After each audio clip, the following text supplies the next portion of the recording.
많은 통찰을 갖다가 얻기 위해서 우리가 좀 육즙이 있는 책을 읽고 싶단 말이에요. 그죠? 그래서 여러분이 오신 거잖아요. 그 육즙을 있는 책을 읽고 싶은데 이게 너무 어렵죠? 그럼 저는 항상 뭐라고 얘기하냐? 스테이크가 너무 끄면 잘라 먹으면 됩니다. 그죠? 육즙이 많은 책은 육즙이 많은 고기 같아요. 영양가가 잔뜩 들어있습니다. 영양가가 잔뜩 들어있는 고기를요, 우리가 대체로 진수성찬이라고 그러죠. 비싸요. 근데 아무리 비싼 안심 스테이크도 이거를 한 입에 다 우겨 넣으려고 그러면 사실은 비싼 요리만큼 한 입에 먹기 힘든 요리가 없어요. 워낙 영양가가 많기 때문에 느끼하고 체합니다. 근데 안심 스테이크를 잘게 잘라서 딱 씹어요. 그럼 처음에 껍질이 타다닥 하면서 부서지고 그 안에서 육즙이 탁 튀어나오면 그걸 음미하면서 꼭꼭 씹습니다. 제가 배가 좀 고파요. 그럴 때 이 안심 스테이크가 왜 안심 스테이크인지를 알게 되는 거거든요. 그죠? 우리가 갑자기 나 내일 아침에 강릉까지 가야 돼. 그럼 굉장히 먼 거리처럼 느껴지죠. 차를 몰고 강릉까지 가야 된다면. 근데 그 스케줄이 1박 2일이 아니라 4박 5일이다. 그래서 원주에서 잠깐 놀고 평창 가가지고 양한테 먹이 좀 주고 좀 쓰다듬고 강릉 가가지고 바다 한 이틀 보다가 그 다음날 들어온다. 그러면 전혀 무리 없는 스케줄이죠. 우리는 대학을 졸업하는 순간 언제까지 무슨 책을 읽어야 된다는 거에서 해방이 됐는데 하도 오랫동안 시키는 걸 하다 보니까 해방됐다는 걸 모르고 있어요. 내가 더 이상 대학생이 아니기 때문에 즐길 수 있는 가장 큰 특권은 내가 좋은 책을 내 맘대로 읽을 수 있고 내가 원하는 만큼 천천히 읽을 수 있다는 거예요. 근데 우리는 책을 사는 순간 어떻습니까? 일단 끝 페이지가 몇 페이지인지 보죠. 그 다음에 중간에 계속 이렇게 보죠. 어디까지 왔나. 그게 학교에 있는 내내 책을 빨리 읽고 많이 읽어야 된다는 그 압박감이 있어서 그렇습니다.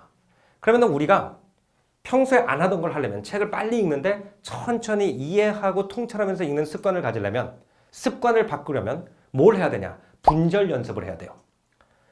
여러분 예를 들어서 야구를 배운다 또는 뭐 테니스를 배운다 이렇게 스윙해야 되는 스포츠들 있죠. 골프라든지 이런 거 배우면 맨 처음에 어떻게 배웁니까? 자, 처음에 이 자세에서 시작한 다음에요. 1. 발을 뒤로 빼고 손을 뒤로 뺀다. 뭐 이렇게 한 다음에 1, 2, 3 이렇게 배우죠. 그 다음에 처음에 이게 습관이 날 때까지 옆에서 코치 선생님이 자 1, 2, 3, 1, 2, 3 근데 1, 2, 3을 하고 있는 동안에는 공이 안 맞아요. 그죠? 근데 나중에 이게 익숙해지면 1, 2, 3을 잊어버립니다. 그냥 쭉쭉 유연한 움직임이 돼요. 그때 공이 맞기 시작합니다. 그래서 독서도 똑같대요. 성찰하고 이해하는 독서를 하기 위해서 일단 오늘 저랑 뭘 할 거냐면은 분절 연습을 할 거예요. 이 독서를 갖다가 한 번에 하는 것이 아니라 5단계로 나눠서 하는 연습을 할 겁니다. 근데 이 5단계가 다른 단계가 아니고요.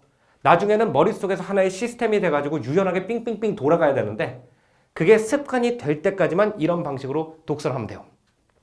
그래서 첫 번째 독서의 중요한 거는 발견입니다. 자, 잠깐만요. 제가 이 전자칠판을 많이 안 써봐가지고 자, 그래서 독서의 5단계 중에서 첫 번째 단계를 발견의 단계라고 부르고요. 이건 이따 좀 더 자세히 하나씩 설명해 드릴 테니까 이런 내용이 나온다는 것만 미리 알고 계시면 됩니다. 두 번째는 낭독의 단계입니다.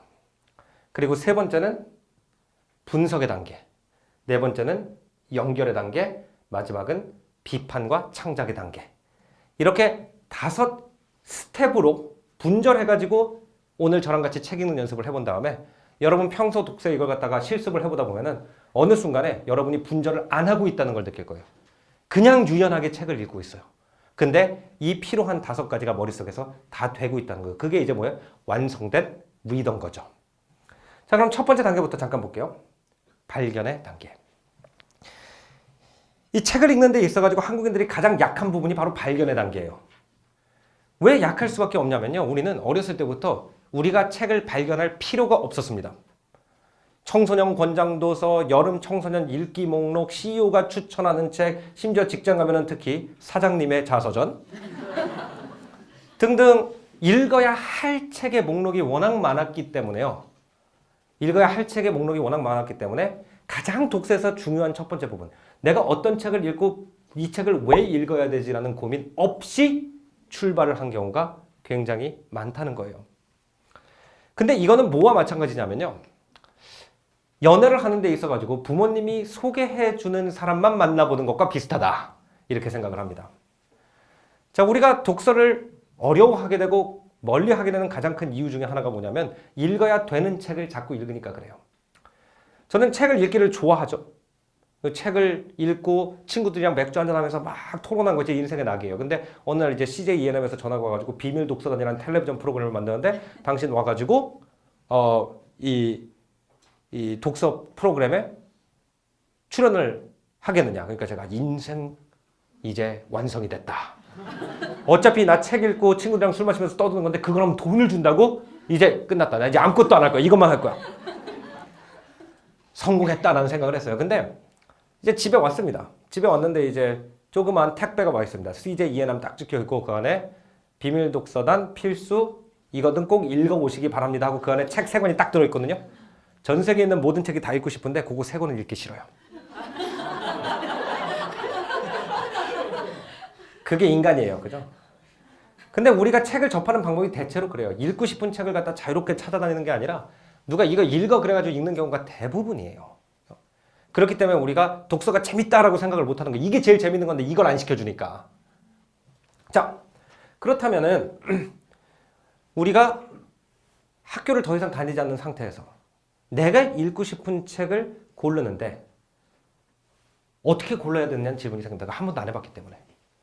그럼 일단 책을 고르기 전에 내가 가지고 있는 질문을 성찰해 봐야 돼. 내가 지금 뭐가 궁금한가? 내가 지금 어떤 거에 대해서 불안감을 가지고 있고 뭐에 대해서 알고 싶은가? 그럼 대체로 인간이 가지고 있는 고민은 3가지로 나눌 수가 있습니다.